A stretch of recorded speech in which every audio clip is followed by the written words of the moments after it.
नमस्कार, मैं खुशी सिंह। आप देख रहे हैं न्यूज आज इंडिया। आज के बुलेटिन की शुरुआत करते हैं। दिल्ली चुनाव 2025 के नतीजों में अरविंद केजरीवाल की आम आदमी पार्टी को हर जगह से निराशा ही हाथ लगी है। वो खुद नई दिल्ली सीट से हार गए हैं। उनकी खास दोस्त मनीष सिसोदिया भी जंगपुरा सीट नहीं बचा पाए। इसी बीच उन्हें सीएम आतिशी ने एक अच्छी खबर दी है। आतिशी ने कालकाजी विधानसभा सीट पर जीत दर्ज कर ली है। उन्होंने बीजेपी के रमेश बिधूड़ी को मात दी है। हालांकि आतिशी के नाम के साथ जुड़ा सीएम शब्द अब ज्यादा देर तक नहीं टिकने वाला है। ऐसा इसलिए क्योंकि बीजेपी ने इस चुनाव में अपने नाम कर लिया है। जल्द ही दिल्ली का नया सीएम मिलने वाला है। आतिशी ने रमेश बिधूड़ी को कालकाजी विधानसभा सीट पर 3500 वोटों से मात दी है। हालांकि दोनों के बीच इस सीट पर काफी तगड़ी फाइट देखने को मिली। इस मौके पर रमेश बिधूड़ी आतिशी से आगे नजर आए। अंत में आतिशी ने जीत दर्ज की। उधर मनीष सिसोदिया पटपटगंज की सीट छोड़कर इस बार जंगपुरा से चुनाव लड़ रहे थे। पटपटगंज में उनके स्थान पर अवध ओझा और सिसोदिया खुद जंगपुरा से चुनाव हार गए हैं। अरविंद केजरीवाल भी अपनी सीट नहीं बचा पाए।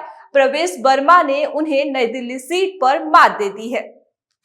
मिल्कीपुर विधानसभा सीट पर हुए उपचुनाव को लेकर मतगणना हुए, जिसमें बीजेपी को बड़ी जीत मिली है, जहां पर कुल 10 उम्मीदवार मैदान में थे, जबकि मुख्य लड़ाई बीजेपी और समाजवादी पार्टी के उम्मीदवारों के बीच रही।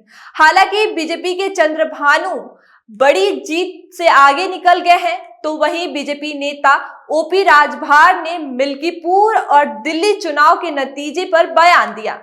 उन्होंने कहा कि मैंने वहां पर 2 जनसभाएं की थी। जनता को विकास चाहिए, उसका आप नतीजा मिल्कीपुर में देख रहे हैं।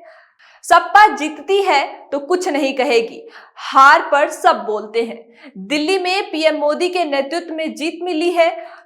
दिल्ली विधानसभा चुनाव में हुए बड़े बदलाव के बाद इंडिया गठबंधन के मेन किरदार और जम्मू कश्मीर के मुख्यमंत्री उमर अब्दुल्ला ने दिल्ली नतीजों पर एक सोशल मीडिया पोस्ट साझा किया है।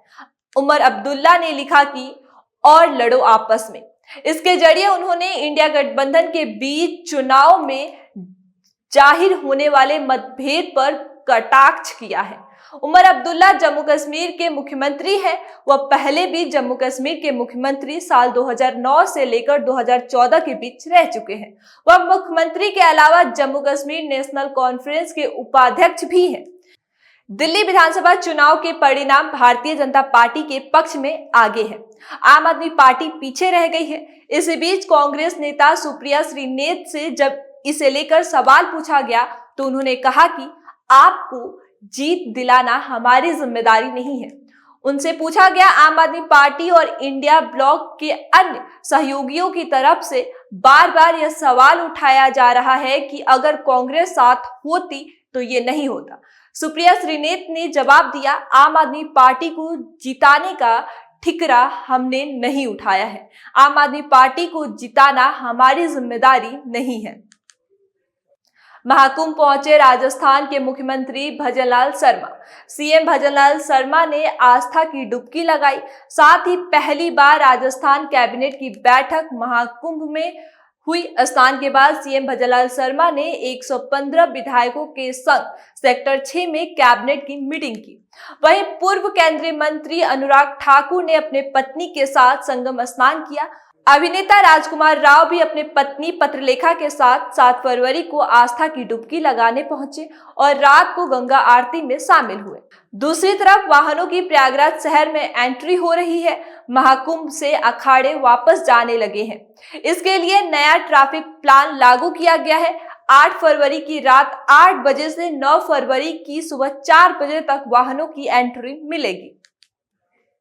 यूपी के हमीरपुर जिले से निकलने वाले बुंदेलखंड एक्सप्रेसवे पर एक बड़ा हादसा हो गया, जिसमें महाकुंभ से श्रद्धालु को स्नान कराकर लौट रही मिनी बस ट्रक के चपेट में आ गई। हादसे में मौके पर एक महिला सहित 2 लोगों की दर्दनाक मौत हो गई है। ड्राइवर समेत मिनी बस में 13 लोग सवार थे, जिसमें 2 की हालत गंभीर बताई जा रही है। बस में सवार सभी श्रद्धालु महाकुंभ से स्नान कर अपने घर हिमाचल जा रहे थे। ड्राइवर सहित बस में 13 लोग सवार थे। घटना की जानकारी होने पर पहुंची जिला प्रशासन की टीम ने एम्बुलेंस से घायलों को अस्पताल पहुंचाया। हादसे में अपनी जान गंवा चुके लोगों के परिजनों को पुलिस ने जानकारी दी है। वहाँ पर भी बुंदेलखंड एक्सप्रेसवे पर एक है मिनी बस और ट्रक के बीच में हादसा हुआ है। तो उसमें मिनी बस में कुल 12 लोग सवार थे, जिसमें से एक ड्राइवर भी था। तो ड्राइवर को मिलाकर के उसमें 13 लोग थे, जिसमें से 10 लोग इंजर्ड हुए हैं और 2 लोग की यहाँ पर डेथ हो गई है। 10 लोग में से 2 लोग इंजर्ड ज़्यादा थे, तो उनको उरई मेडिकल कॉलेज में रेफर किया गया है। बाकी सभी लोग सुरक्षित अवस्था में हैं और उनका यहाँ पर प्रॉपर ट्रीटमेंट कराया जा रहा है रात में।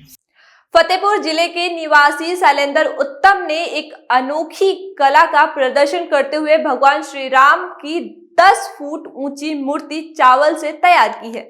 इससे पहले भी वे अपनी कला के लिए Guinness book of world record में अपना नाम दर्ज करवा चुके हैं। शैलेंद्र ने बताया कि उन्होंने भगवान श्री राम के 14 वर्ष वनवास के प्रतीक के रूप में 14 मन चावल का उपयोग करते हुए इस अद्भुत मूर्ति को बनाया है। उन्होंने कहा कि जब श्री राम मंदिर का निर्माण शुरू हुआ तब उन्होंने संकल्प लिया था कि वे अपनी कला से प्रभु श्री राम की एक विशेष मूर्ति बनाएंगे और अब उनका यह सपना साकार हो गया है। भगवान श्री राम की प्रतिमा बनाने की प्रेरणा मैं अयोध्या गया था, तो क्योंकि भगवान श्री राम मेरे आराध्य हैं और मेरी उन पे अटूट आस्था है। तो अयोध्या जब गया, जब मैंने रामलला प्रतिमा वहाँ पे देखा, तो मैंने वही निश्चय किया कि मैं भी भगवान श्री राम की एक अद्भुत प्रतिमा का निर्माण करूंगा, अद्भुत प्रतिमा बनाऊंगा। प्रतिमा बनाने के उद्देश्य से आप चावल से प्रतिमा बनाने का उद्देश्य ये था कि मैं किसान कलाकार हूँ और किसान के पास चावल होता है, धान होता है, गेहूँ होता है, तो भगवान राम तो सबके राम है और हमारे देश में सबसे ज़्यादा किसान रहते हैं, तो हमारा देश किसानों का देश है। तो मैंने अपनी भावना एक किसान कलाकार होने के नाते और भारत के सभी किसानों की भावना को अपनी कला के माध्यम से चावल के दानों से भगवान श्री राम की अद्भुत प्रतिमा बना करके अपने भाव व्यक्त किए हैं। मेरी अटूट श्रद्धा है। जय श्री राम। नांगल थाना क्षेत्र में पुलिस और बदमाशों के बीच मुठभेड़ देखने को मिली। पुलिस ने बदमाश सहित 5 लोगों को गिरफ्तार कर लिया है।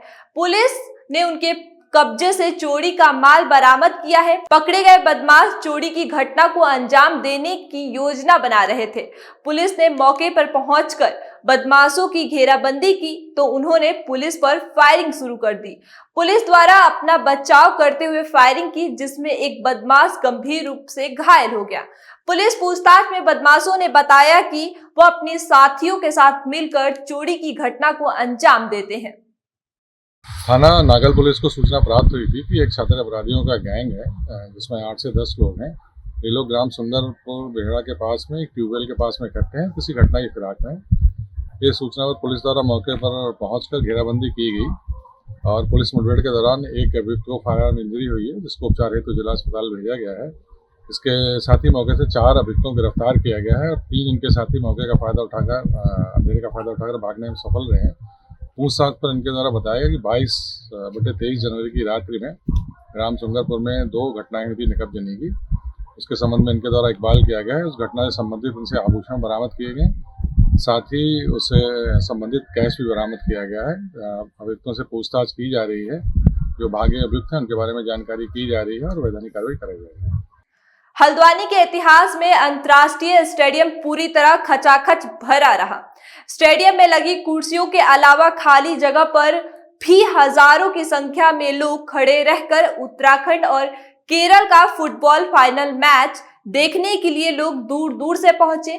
टीम का हौसला बढ़ाने के लिए प्रदेश के कैबिनेट मंत्री सौरभ भगुना, कुमाऊं आयुक्त दीपक रावत समेत हजारों दर्शक खेल के मैदान में पहुंचे।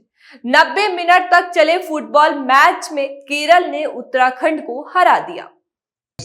मैं केरला की टीम को बधाई देता हूँ, गोल्ड मेडल जीते, लेकिन उत्तराखंड की टीम को बहुत बहुत बधाई दूंगा कि किसी ने सोचा नहीं था कि उत्तराखंड की टीम फाइनल में खेलेगी और आज जिस तरीके से उत्तराखंड वासियों ने उत्तराखंड की टीम को सपोर्ट किया है, उनको भी बहुत बहुत बधाई और शुभकामनाएं दूंगा कि आपने अपनी टीम की लोकल टीम को आके यहाँ पर 12,500 से ज्यादा लोगों ने यहाँ पर आके चेयर किया है।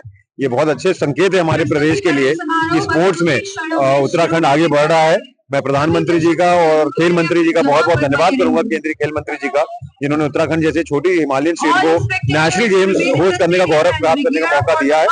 मुख्यमंत्री जी और रेखा आर्या जी को बहुत बहुत धन्यवाद दूंगा, जिन्होंने इतनी अच्छी फैसिलिटीज और नेशनल गेम्स के लिए खड़ी करी है।